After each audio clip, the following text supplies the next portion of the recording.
नमस्कार। आज के बुलेटिन में हम बात करेंगे दक्षिण एशिया की भू राजनीति, भारत रूस संबंध और यूक्रेन युद्ध की ताजा स्थिति पर।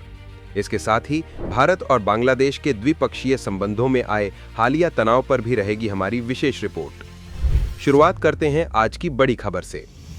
हाल ही में भारत के पूर्वोत्तर राज्य यानी सेवन सिस्टर्स को लेकर एक पूर्व सैन्य अधिकारी की टिप्पणी ने तीखी प्रतिक्रिया को जन्म दिया है। ढाका में नेशनल प्रेस क्लब में आयोजित एक प्रेस कॉन्फ्रेंस में उक्त अधिकारी ने भारत की अखंडता पर सवाल उठाए और विवादास्पद बयान दिए। नई दिल्ली के सुरक्षा विश्लेषक इस मामले को बेहद गंभीरता से ले रहे हैं। भारतीय कूटनीतिक हलकों का मानना है कि पड़ोसी देश से इस तरह की बयानबाजी दोनों देशों के पुराने और मैत्रीपूर्ण संबंधों के लिए खतरा है। भारतीय सुरक्षा बलों ने स्पष्ट किया है कि सीमा पर किसी भी तरह की उकसावे की कार्रवाई या अस्थिरता से निपटने के लिए वे पूरी तरह तैयार हैं।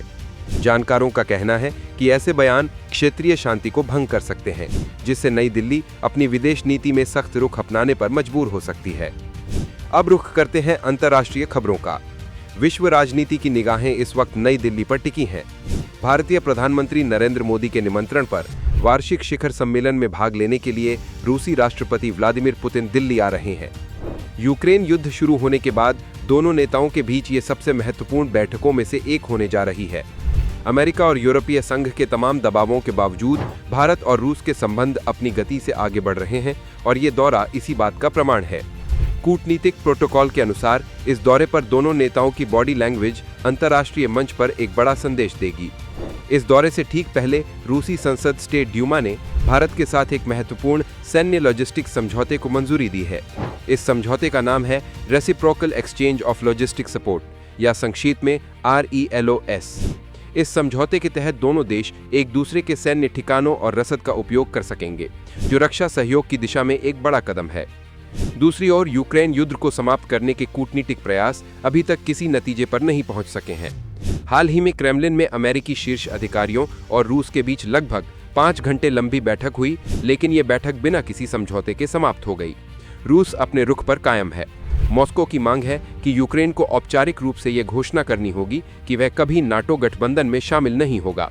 इसके अलावा डॉनबास क्षेत्र को रूस के हिस्से के रूप में स्वीकार करना होगा। वहीं यूक्रेन के राष्ट्रपति वोलोदिमीर ज़ेलेंस्की इन शर्तों को मानने के लिए तैयार नहीं है।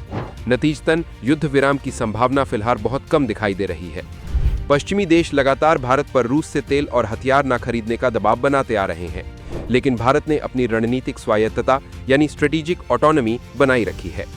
भारतीय विदेश मंत्रालय का तर्क है कि 1971 से रूस के साथ उनके सैन्य संबंध बेहद गहरे हैं। भारत की रक्षा प्रणाली का एक बड़ा हिस्सा रूसी उपकरणों पर निर्भर है। फ्रांस के रफाल लड़ाकू विमानों की डिलीवरी में समय लग सकता है, इसलिए देश की सुरक्षा सुनिश्चित करने के लिए रूस के Su-57 या अन्य सैन्य उपकरणों के रखरखाव के लिए मॉस्को पर निर्भर रहना भारत की मजबूरी और वास्तविकता है। भारत ने स्पष्ट कर दिया है कि राष्ट्रीय हितों से समझौता करके वे किसी भी विदेशी दबाव के आगे नहीं झुकेंगे। दर्शकों, खबरों के इस पड़ाव पर आपको याद दिलाना चाहेंगे, सटीक और निष्पक्ष समाचार विश्लेषण के लिए हमारे चैनल को सब्सक्राइब करें और बेल आइकन दबाएं ताकि हमारी अगली वीडियो आप तक सबसे पहले पहुंचे। बुलेटिन के अंत में बात करते हैं भारत और बांग्लादेश के संबंधों की। हाल ही के दिनों में दोनों देशों के रिश्तों में कुछ असहजता देखी गई है। भारत का कहना है कि उन्होंने लंबे समय से बांग्लादेश को विभिन्न क्षेत्रों में सहयोग दिया है, लेकिन मौजूदा हालात को देखते हुए भारतीय नीति निर्माताओं को लगता है कि उस सहयोग का उचित मूल्यांकन नहीं हो रहा। विशेष रूप से भू राजनीतिक परिदृश्य में भारत विरोधी प्रचार और क्षेत्रीय अस्थिरता पैदा करने की कोशिशों को दिल्ली गंभीरता से ले रही है। भारतीय विश्लेषकों के अनुसार यदि स्थिति में सुधार नहीं होता और भारत की सुरक्षा को खतरा महसूस होता है, तो भारत सख्त कदम उठाने से पीछे नहीं हटेगा। आशंका जताई जा रही है कि इसका असर खाद्य पदार्थों या आवश्यक वस्तुओं की आपूर्ति पर भी पड़ सकता है। आने वाले दिनों में यह रिश्ता किस करवट बैठता है, इस पर पूरी दुनिया की नजर रहेगी। आज के इस विशेष बुलेटिन में बस इतना ही। अगला समाचार बुलेटिन देखने के लिए हमारे साथ बने रहें। अब तक साथ देने के लिए धन्यवाद।